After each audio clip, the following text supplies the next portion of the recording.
வணக்கம். நம்ம அதிகாலையில் குளிர் நேரத்தில் நம்ம உடலை உடற்பயிற்சி செய்ய தயாராக்குவதற்கு சில பயிற்சிகளை பார்ப்போம். முதல்ல கையை விரிச்சிட்டு அப்படியே காலையும் மேலே தூக்குங்க. ஒவ்வொரு பயிற்சியிலையும் நம்ம மூச்சில் கவனம் செலுத்தணும். நெஞ்சு பகுதி விரிவடையும் போது மூச்சை உள்ளே இழுங்க, சுருங்கும் போது மூச்சை வெளியிடுங்க. இந்த பயிற்சியை 25லேருந்து 30 முறை பண்ணுங்க. ஒவ்வொரு பயிற்சியுமே நமக்கு பல நன்மைகளை தரும். அடுத்தது நேரம் நின்றுடுங்க. நின்றுக்கிட்டு கையை லாக் பண்ணிவிட்டு கையை மேலே தூக்குங்க. நீங்கள் மேலே தூக்கும்போது அப்படியே கால் பகுதியும் பின்னங்காலையும் மேலே தூக்குங்க. கை மேலே வரும்போது மூச்சை உள்ளிடுங்க, கை கீழே வரும்போது மூச்சை வெளியிடுங்க. இந்த பயிற்சிகளெல்லாம் செய்யும்போது நமக்கு உடல் முழுவதும் நன்றாக இழுக்கப்படும் போது அந்த நரம்புகள் இழுக்கப்பட்டு நல்ல இரத்த ஓட்டம் கிடைக்கும். இதனால் உடல் சுறுசுறுப்படையும். அடுத்த பயிற்சி அப்படியே கையை முன்னாடி நீட்டிக்கிட்டு அப்படியே உட்கார்ந்து எழுமுங்க. அரை அளவு உட்கார்ந்து எழுமுங்க. நாம் கீழே உட்காரும்போது மூச்சை வெளியிடுங்க, மேலே வரும்போது மூச்சை உள்ள எழுங்க. இந்த பயிற்சியானது முன்தொடை பின்தொடை பகுதியில் உள்ள தேவையற்ற சதைகள் குறையும். கால் பகுதிக்கு நல்ல பயிற்சி. இந்த பயிற்சியை 25லேருந்து 30 தடவை வச்சு 2லேருந்து 3 தடவை பண்ணுங்கள். ஒவ்வொரு பயிற்சியுமே நாள் ஆக ஆக நம்ம கவுண்டை கூட்டிகிட்டே போகணும். அடுத்தது காலை ஒரு 2 அடி அகற்றி வைங்க. அகற்றி வச்சுட்டு வலது கையால் இடது காலையும் இடது கையால் வலது காலையும் தொடுங்க.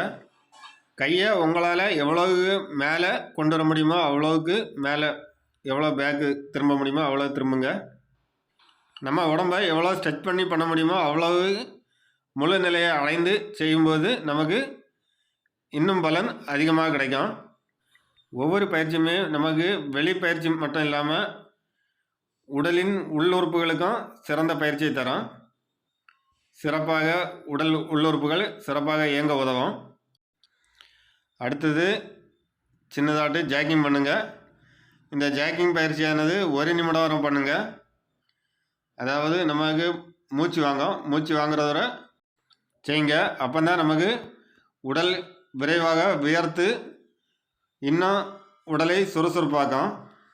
நாம் இந்த பயிற்சியில் செய்கிற அவ்வளோ பயிற்சிகளையும் செய்யும்போது முழுமையாக உடல் எல்லா பயிற்சிகளையும் செய்வதற்கு தயாராகும். முதல்ல அடிப்படையாக செய்கிறவங்களுக்கு இந்த பயிற்சிகளே போதுமானது. நம்மளால் எவ்வளவு அதிகமாக செய்ய முடியுமோ அவ்வளவுக்கு அதிகமாக செய்ய ட்ரை பண்ணோம். அடுத்தது நேரம் நின்றுக்கிட்டு அப்படியே காலை 2 அடி அகற்றி வச்சுட்டு கால் பகுதியை தொடுங்க. நீங்கள் மேலே வரும்போது மூச்சை உள்ள இழுங்க, கீழே வரும்போது மூச்சை வெளியிடுங்க. எவ்வளவுக்கு பின்னோக்கி போக முடியுமோ அவ்வளவுக்கு பின்னோக்கி போங்க. எவ்வளவுக்கு முன்னோக்கி தரையை தொட முடியுமோ அவ்வளவு தரையை தொடுங்க. இந்த பயிற்சியை 20 முறை பண்ணுங்கள். 3 செட்டு பண்ணுங்கள். இந்த பயிற்சியில் தலைப்பகுதியிலிருந்து கால் பகுதி வரை உடல் முழுவதும் நன்றாக இழுக்கப்படும். அதே போல் ஒரு சில பயிற்சிகள் நமக்கு உடல் முழுவதும் நன்றாக இழுக்கப்பட்டு நல்ல இரத்த ஓட்டம் கிடைக்கக்கூடிய பயிற்சிகளாக இருக்கும். சில பயிற்சிகள் முதல்ல நம்ம முழு நிலையை அடைக்க கஷ்டமாக இருக்கும். அடுத்தது போக போக நமக்கு நல்ல ஃப்ளெக்சிபிள் கிடைக்கும். அடுத்தது கையை தலைக்கு பின்னாடி கட்டிடுங்க. வலது கை முட்டியால் இடது கால் முட்டியையும் இடது கை முட்டியால் வலது கால் முட்டியையும் தொடுங்க. இந்த பயிற்சியை நம்ம கால் மேலே கொண்டு வரும்போது மூச்சை வெளியிடுங்க, கால் கீழே வரும்போது மூச்சை உள்ளிழுங்க. இந்த பயிற்சி வயிற்று பகுதி நல்ல பயிற்சி. வயிற்று பகுதியில் உள்ள மற்றும் இடுப்பு பகுதியில் உள்ள தேவையற்ற சதைகள் குறைக்கு மிக சிறப்பான பயிற்சி. அடுத்தது அப்படியே நின்றுட்டு ஹைனீஸ் பண்ணுங்கள். கையை பேரலாக வச்சுக்கிட்டு காலை மட்டும் கையை டச் பண்ணுற மாதிரி பண்ணுங்கள். கொஞ்சம் ஜம்பிங் பண்ணி பண்ணுங்கள். இந்த பயிற்சியில் நமக்கு கால் பகுதி, தொடைப்பகுதி, இடுப்பு பகுதி சிறப்பாக இருக்கும். உங்களால் எவ்வளோ நேரம் செய்ய முடியுமோ அவ்வளோ நேரம் செய்துட்டு அடுத்தது ரெஸ்ட்டு எடுங்க.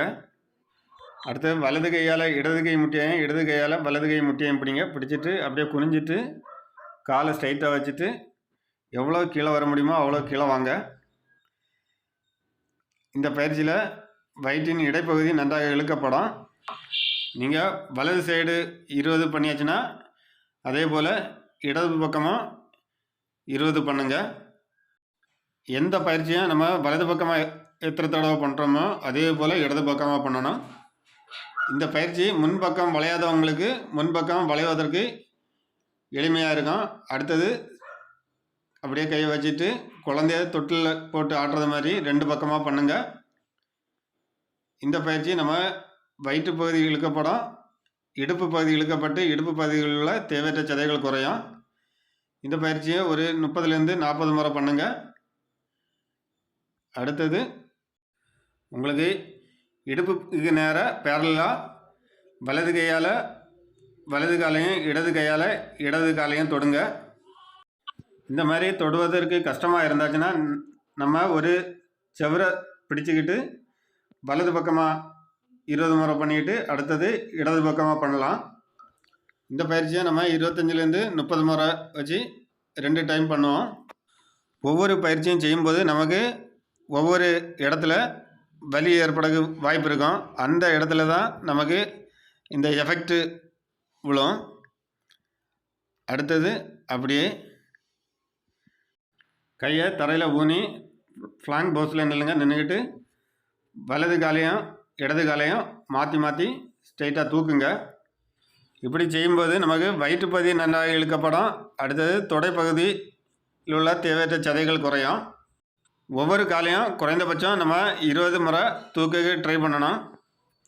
காலையில் நம்ம எப்படியாவது ஒரு அரை மணி நேரம் ஸ்பெண்ட் பண்ணி உடற்பயிற்சி செய்வது நமக்கு உடலுக்கு ஆரோக்கியமாக மனதுக்கு நல்ல ஒரு திருப்தியும் கிடைக்கும். அதனால் தினமும் டெய்லி செய்ய ட்ரை பண்ணுங்கள். காலையில் நேரம் கிடைக்காதவங்க ஈவினிங் செய்யுங்க. அடுத்தது அப்படியே தரையில் படுங்க. படுத்துட்டு தலைப்பகுதியை லைட்டாக தூக்குங்க. தூக்கிட்டு காலையும் மேலே தூக்கி ஒவ்வொரு காலையும் மேலும் கீழுமா அசைங்க.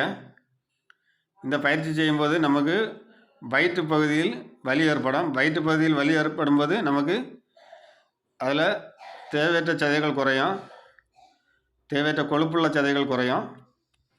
இந்த பயிற்சியை வயிற்றில் வலி ஏற்படுறது வரை செய்யுங்க. அடுத்தது கொஞ்சம் ரெஸ்ட் எடுங்க. அடுத்தது திரும்பவும் வயிற்றில் வலி ஏற்படுறது வரை செய்யுங்க. ஒரு 3 டைம் 4 டைம் அப்படி செய்யும்போது நமக்கு நல்ல எஃபெக்ட் கிடைக்கும். இந்த பயிற்சியை சிறியவர்கள் முதல் பெரியவர்கள் வரை அனைத்து வயதினரும் செய்யலாம். நம்ம எந்த ஒரு பயிற்சியையும் தொடங்குவதற்கு முன் இந்த பயிற்சிகளை செய்தால் எனர்ஜெட்டிக்காக இருக்கும். நம்ம சேனல் பிடிச்சிருந்தால் லைக் பண்ணுங்கள், ஷேர் பண்ணுங்கள், சப்ஸ்கிரைப் பண்ணுங்கள். நன்றி.